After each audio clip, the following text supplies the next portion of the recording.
আপনারা যারা এরকম আকর্ষণীয় পাপোশ বানাতে চান, আশা করি আমার এক ভিডিও দেখেই শিখতে পারবেন। প্রথমে কাপড়টাকে 4 ভাঁজ দিয়ে 10.5 ইঞ্চি করে কেটে নেবেন। এরকম 2টা কাপড় একসাথে কাটবেন। কাটার পরে আপনারা কাপড়ের চারদিকে ঘুরিয়ে সেলাই দিয়ে দিবেন, শুধুমাত্র 3 থেকে 4 ইঞ্চি গ্যাপ রেখে। তারপর ওই গ্যাপের মধ্যে দিয়ে আপনি হাত ঢুকিয়ে তারপরে কাপড়টা উল্টে নেবেন। কাপড়টা উল্টানোর পর আপনি আবার একটি চাপ সেলাই দিয়ে দিবেন কাপড়ের মধ্যে।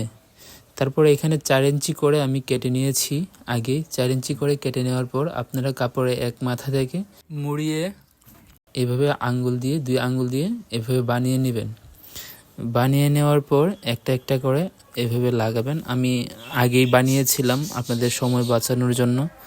আগে আমি বানিয়ে রেখেছিলাম সব কালারেরই। তারপর আমি আবার আপনাদেরকে দেখানোর জন্য আমি একটা বানিয়ে আপনাদেরকে দেখালাম। এইভাবে আপনি যতগুলো কাপড় ইচ্ছা, আপনি যত কালার কাপড় ইচ্ছা আপনি দিতে পারেন। আমি এখানে কয়েকটি কালার ব্যবহার করেছি। তো আপনি আস্তে আস্তে ভিডিওটি দেখুন।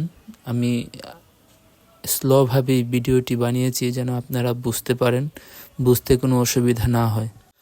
আপনাদের বোঝার সুবিধার্থে আমি কিন্তু বারে বারেই দেখাচ্ছি যে কিভাবে আপনারা কাপড়টা দিয়ে 4 ইঞ্চি কাপড়টা দিয়ে ফুলগুলা বানাবেন। আপনি কাপড়ের এক মাথা থেকে মুড়িয়ে মিডিল পর্যন্ত এনে তারপর আমি যেভাবে দেখাচ্ছি ভিডিওতে সেভাবে বানাতে হবে। এইভাবে তারপরে একটার পর একটা লাগাতে হবে 1/2 ইঞ্চি গ্যাপ দিয়ে। বেশি গ্যাপ দেওয়া যাবে না। বেশি গ্যাপ দিলে আবার আপনার পাপোশের কাঁচা বের হয়ে থাকবে, কাপড় থেকে সুতা উঠবে। আপনারা বেশি গ্যাপ দিবেন না, লাগলে কিছু বাড়িয়ে কাপড় নেবেন, তারপরে কোনো গ্যাপ দেওয়া যাবে না।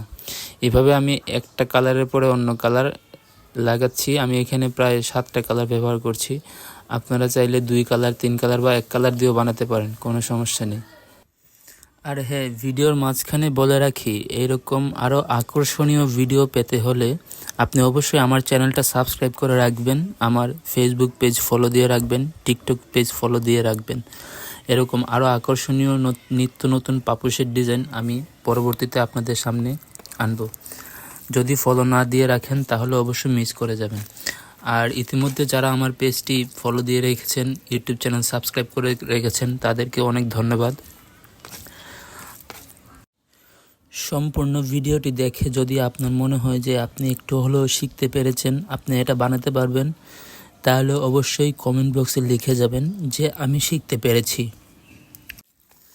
আমি আর কথা বলবো না, আপনারা ধৈর্য ধরে ভিডিওটি দেখুন এবং শিখুন। আর শিখার পর অবশ্যই কমেন্ট বক্সে লিখবেন ডান।